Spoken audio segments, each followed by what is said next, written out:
Muy buen día, amantes de la literatura del pensamiento. El día de hoy vamos a hablar un poco de dos estrategas militares, de dos grandes estrategas militares, y es así como les podemos llamar. Vamos a comparar, pues ahora sí que el influjo de uno sobre el otro, o del legado de uno que llegó al otro.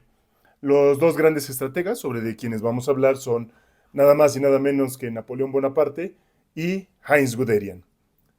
En un momento aclaramos en qué parte y por qué del uno y del otro. Una de las estrategias que Napoleón Bonaparte utilizó muy eficientemente, sobre todo cuando era un naciente general que llegaba al ejército de Italia y que tenía que enfrentarse a un ejército más disciplinado, más equipado, con muchos más recursos económicos y que ya llevaba mucho tiempo siendo dueño del territorio italiano, que era el ejército de Austria, utilizó lo que se llama skirmish, o que son como una estrategia de guerra de guerrillas, si lo quieren ver en ese lenguaje castellano. Lo que Napoleón sabía es que un confrontamiento directo no podía funcionar mucho. Entonces lo que hacía era, llegaba, causaba daño suficiente, no tanto, no se iba a echar a todo el ejército, suficiente como para tener miedo, o sea, dos soldados del ejército contrario, del ejército austríaco, se iban a, no sé, al baño, en los bosques, y estaban caminando de regreso de llevar un mensaje, llegaban, tomaban su vida, dejaban a uno semivivo para que mandara el mensaje, o a un grupo de soldados, y se retiraban. Esto ocasionaba suficiente miedo y hace que la guerra sea muy, pero muy cansada, porque se vuelve psicológica, ¿no? Es decir, sabes que eres más, pero no te quieres separar todo el tiempo juntos, no sabes cuándo va a venir alguien o si te va a ser, no quieres ni siquiera ir al baño, no quieres hacer muchas cosas, porque no sabes cuándo se te va a aparecer alguien. Y mucho tiempo esta estrategia le empezó a funcionar a Napoleón para afectar la psicología o la psique del ejército austriaco.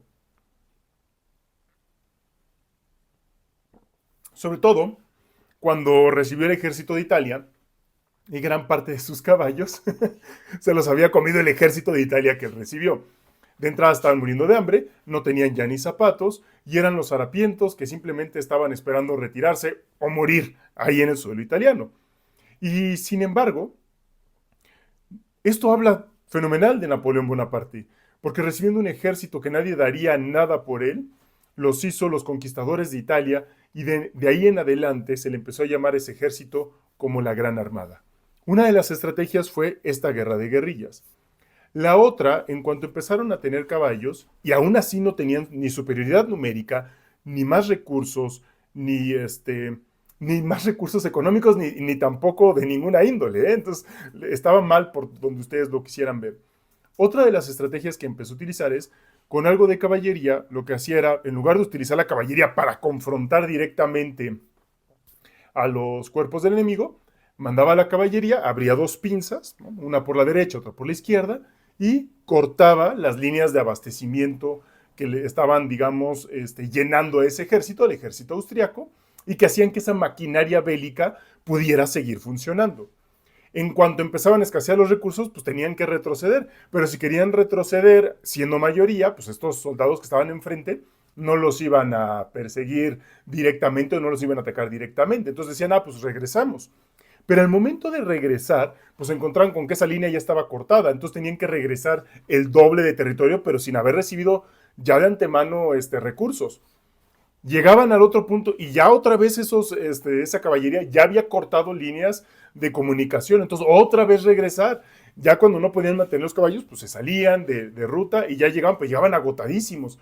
Y luego llegaba Napoleón Bonaparte y en lo que retrocedían, se reabastecían y demás los austriacos, pues llegaba con unos cañones y pumbalacatúmbala, ¿no? Es decir, era un excelente, pero excelente artillero, ¿no? Ya tenía los cañones preparados en lo que estos iban regresando, y por eso era la Gran Armada, porque los hacía marchar constante, a cierta velocidad, cortar camino, era un gran estratega para ver el territorio y pues lograr llegar, si no antes, al menos en el tiempo suficiente como para poder ocasionar más daño. Una vez que ya se estaban reabasteciendo y demás, ahora venía los cañones. Y ahora, pues, hay que retirarnos de nuevo. Pero luego se retiraban y ahora aprovechamos y de nuevo los caballos cortaban de nuevo, ¿qué? La retirada y los suministros, sobre todo los suministros que venían de atrás. Entonces tenían que retroceder aún más cansado, más agotador. Napoleón Bonaparte estaba logrando en gran medida bajas estratosféricas. O sea, digo, no estoy exagerando cuando en algunas de esas batallas contra el ejército austriaco lograba algo así de una pérdida él de 300 soldados por a lo mejor 20,000, 30,000 del enemigo, ¿no? Es decir, una reverenda salvajada. Al final del día, pues bueno, ahí hizo todo su nombre, ¿no? Bueno, no solo ahí, pero fue uno de los lugares en donde construyó realmente su nombre.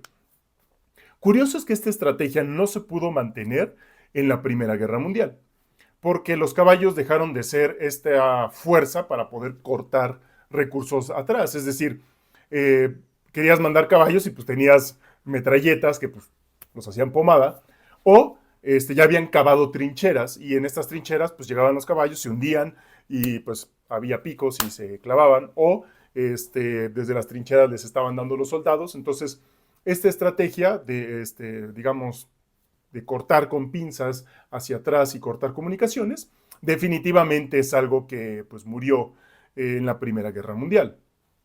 Hasta que llega nuestro superestratega Heinz Guderian.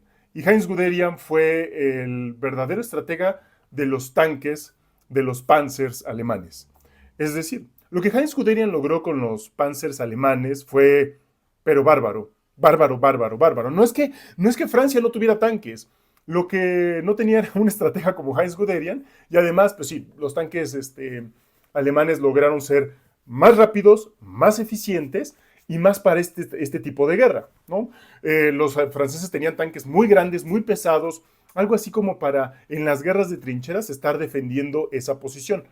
Pero Heinz Guderian tenía tanques más ágiles, habiendo reducido el tamaño del caparazón del blindaje o del grosor del blindaje por medio de geometría, es decir, por medio de cómo se acomodaba el metal, podían deflectar o, digamos, hacer que los misiles o los proyectiles que se enviaban, pues no penetraran, ya sea por esa estrategia o por ese doblaje o por esa forma de tratar el metal, que fuera más resistente, pues, utilizando menos y menos pesado. Después los rusos lo van a hacer todavía mejor, pero por lo pronto Heinz Guderian y los panzers alemanes empezaron a dominar en ese sentido.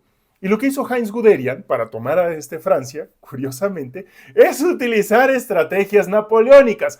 ¡Por Dios! No, agarró a este salvaje y les aplicó la Napoleón Bonaparte a los franceses. Y ahí tenías a los franceses poniéndose un guante blanco para contrarrestar a los nazis, sintiéndose Napoleón Bonaparte y aventándose heroicamente al frente de batalla.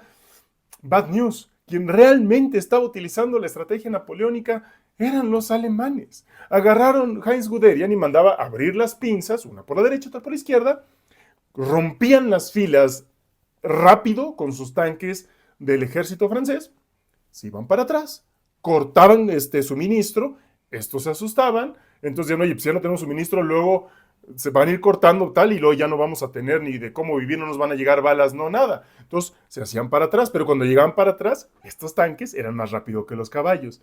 Otra vez volvían a cortar, otra vez volvían a cortar. Y entonces ese ejército, cada vez más mal preparado, sin suministros, agotado y cansado, y luego de repente llegaban unos bombardeos de unos cuantos Stukas, ¿no?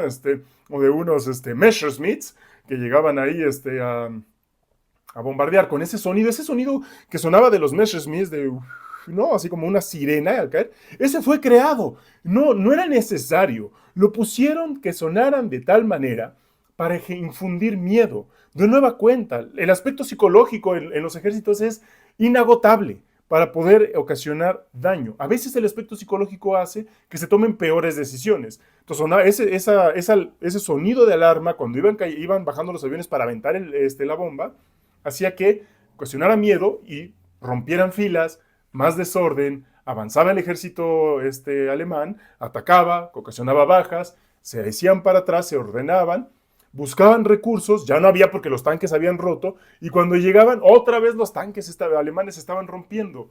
Fue Heinz Guderian quien tomó estrategias napoleónicas para derrotar y para tomar Francia en un mes. Que pasen un excelente día.